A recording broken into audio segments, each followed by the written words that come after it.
നമസ്കാരം. കേരളത്തിന്റെ സ്വപ്ന പദ്ധതി യാഥാർത്ഥ്യമായിരിക്കുകയാണ്.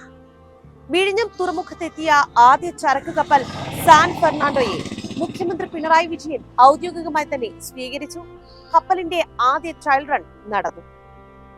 തുറമുഖം വാണിജ്യ സജ്ജമാകുന്നതോടുകൂടി രാജ്യത്തിന്റെ തന്നെ തലവര മാറും. വിഴിഞ്ഞം വഴി കോടിക്കണക്കിന് രൂപയാണ് ഒഴുകുക.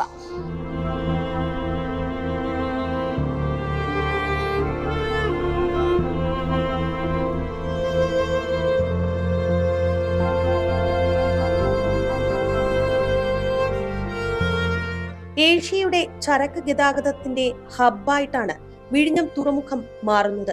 ഇന്ത്യയിലേക്ക് ചരക്കെത്തിക്കാൻ രാജ്യത്തിന് പുറത്തെ വൻ തുറമുഖങ്ങളെ ആശ്രയിക്കുന്നത് കൊണ്ട് മാത്രം പ്രതിവർഷം ഏതാണ്ട് 5000 കോടി രൂപ ചെലവാകുന്നുണ്ട് എന്ന് കണക്കുകൾ പറയുന്നു. കൊളംബോ തുറമുഖം കൈകാര്യം ചെയ്യുന്ന ആകെ ചരക്കിൽ ഏതാണ്ട് 60% ഇന്ത്യയിലേക്കുള്ളതാണ്. ഇതിന്റെ 30% ആദ്യ ഘട്ടത്തിൽ തന്നെ വിഴിഞ്ഞത്തിന് ലഭിച്ചേക്കും. ട്രാൻസ്ഷിപ്മെന്റിനായി ഒരു മദർഷിപ്പ് വന്നു പോയാൽ തന്നെ വിഴിഞ്ഞം തുറമുഖത്തിന് ലഭിക്കാൻ പോകുന്നത് കൈകാര്യ ചെലവിനത്തിൽ മാത്രം 1 കോടി രൂപയുടെ വരുമാനം. യൂറോപ്പ്, ഗൾഫ്, കിഴക്കൻ ഏഷ്യൻ രാജ്യങ്ങൾ തുടങ്ങിയവയെ ബന്ധിപ്പിക്കുന്ന രാജ്യാന്തര കപ്പൽ പാതയോട് 10 നോട്ടിക്കൽ മൈൽ അടുത്താണ് വിഴിഞ്ഞം എന്നത് അനുകൂല ഘടകമാണ്. മദർഷിപ്പ് തുറമുഖങ്ങൾ ഇല്ലാത്തത് കൊണ്ട് തന്നെ വിദേശത്ത് നിന്ന് ഇന്ത്യയിലേക്ക് വരുന്ന ചരക്ക് ദുബായ്, കൊളംബോ, സിംഗപ്പൂർ തുറമുഖങ്ങളാണ് കൈകാര്യം ചെയ്യുന്നത്. വിശാഖപട്ടണം, മുന്ദ്ര തുറമുഖങ്ങളിൽ മദർഷിപ്പുകൾ അടുക്കില്ല എന്നത് വിഴിഞ്ഞത്തിനേറെ ഗുണം ചെയ്യും. ലോകത്തെ ചരക്കു നീക്കത്തിൽ ഭൂരിഭാഗവും മദർഷിപ്പുകളിലാണ്. മിക്കവയും 10000 TEU കണ്ടെയ്നറുകൾ കടത്താവുന്നതും. വിഴിഞ്ഞത്ത് 24,000 TEU ശേഷിയുള്ള കപ്പലുകൾ അടുപ്പിക്കാവുന്നതാണ്. കൊളംബോ, സിംഗപ്പൂർ തുറമുഖങ്ങളോട് മത്സരിക്കാൻ ശേഷി കൈവരിക്കാൻ കഴിയുന്ന തരത്തിൽ 2030 വിഴിഞ്ഞം സജ്ജമാകും.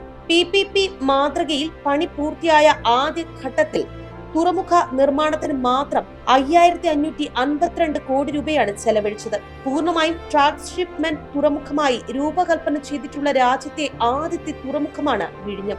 രാജ്യത്തെ ആഴമേറിയ ട്രാൻസ്ഷിപ്മെന്റ് ഹബ്ബായ വിഴിഞ്ഞത്ത് ലോകത്തെ ഏറ്റവും വലിയ മദർഷിപ്പുകൾ അടുപ്പിക്കാം. ഇവിടെ ഇറക്കുന്ന കണ്ടെയ്നറുകൾ ചെറിയ ഫീഡർ കപ്പലുകളിൽ രാജ്യത്തെ മറ്റിടങ്ങളിലേക്ക് കൊണ്ടുപോകാം. മറ്റ് രാജ്യങ്ങളിലേക്കുള്ള ചരക്കു നീക്കം വിഴിഞ്ഞം വഴി സുഗമമാകും. അതോടുകൂടി ആഗോള ട്രാൻസ്ഷിപ്മെന്റ് ഹബ്ബായി തന്നെ വിഴിഞ്ഞം വളരും. കേരളം ആഗോള സമുദ്ര വ്യാപാരത്തിന്റെ കേന്ദ്ര ബിന്ദുവാകും. വൻകിട കമ്പനികൾ വിഴിഞ്ഞത്തേക്ക് സർവീസിന് താല്പര്യം അറിയിച്ചു കഴിഞ്ഞു. ആദ്യ ഘട്ടത്തിൽ വർഷം 2500 കോടി വരുമാനമാണ് പ്രതീക്ഷിക്കുന്നത്. സർക്കാരിന് 400 കോടി രൂപ GST ഇനത്തിൽ ലഭിക്കും. ആയിരക്കണക്കിന് തൊഴിലവസരങ്ങളും സൃഷ്ടിക്കപ്പെടും. തുറമുഖം 3ാം ഘട്ടം പൂർത്തിയാക്കുമ്പോൾ 1 ലക്ഷത്തോളം പേർക്ക് പരോക്ഷ ജോലി ലഭിക്കുമെന്നാണ് കണക്കുകൂട്ടുന്നത്. നമ്മുടെ നാടിൻ്റെ കൂട്ടായ ഇച്ഛാശക്തിയും ദൃഢനിശ്ചയവും നമുക്കിത് യാഥാർത്ഥ്യമായേ തീരൂ എന്ന നിശ്ചയദാർഢ്യവും അതെല്ലാമാണ് ഈ പദ്ധതി യാഥാർത്ഥ്യമാക്കുന്നതിന് ഇടയാക്കിയത്. 10 വർഷത്തിനകം തിരുവനന്തപുരത്തും കന്യാകുമാരിയുടെ തെക്കൻ പ്രദേശത്തും തുറമുഖത്തെ ആശ്രയിച്ച് വൻതോതിൽ സ്വകാര്യ സംരംഭങ്ങൾ വരുമെന്നും കണക്കുകൂട്ടുന്നു. അദാനി സീപോർട്ട് ലിമിറ്റഡ് തങ്ങളുടെ കോർപ്പറേറ്റ് റെസ്പോൺസിബിലിറ്റി ഫണ്ട് ഉപയോഗിച്ച് വിദ്യാർത്ഥികൾക്ക് ഉപരിപഠന നൈപുണ്യ വികസന കേന്ദ്രങ്ങളും തുറക്കും. ITI, ഡിപ്ലോമ, എഞ്ചിനീയറിംഗ് കോഴ്സുകൾ പൂർത്തിയാക്കിയവർക്ക് വലിയ തോതിൽ അവസരങ്ങളും ലഭിക്കും. വിദേശ ഇന്ത്യൻ കപ്പൽ കമ്പനികളിലും അവസരങ്ങൾ ലഭിക്കും. അടുത്ത ഘട്ടത്തിൽ തുറമുഖ വികസനത്തിനായി മാത്രം അദാനി ഗ്രൂപ്പ് 10000 കോടി രൂപ മുടക്കുന്നുമുണ്ട്. നിലവിൽ ഒരേ സമയം 2 കപ്പലുകൾക്ക് അടുക്കാനാകുന്ന 800 മീറ്റർ ബർത്ത് നിലവിലുണ്ട്. അടുത്ത ഘട്ടത്തിൽ 5 വലിയ കപ്പലുകൾക്ക് ഒരേ സമയം ബർത്ത് ചെയ്യാൻ പറ്റുന്ന സംവിധാനവും ആവിഷ്കരിക്കുന്നു. എന്തായാലും വിഴിഞ്ഞം കേരളത്തിന്റെ മാത്രമല്ല രാജ്യത്തിന്റെ തന്നെ തലവര മാറ്റുകയാണ്.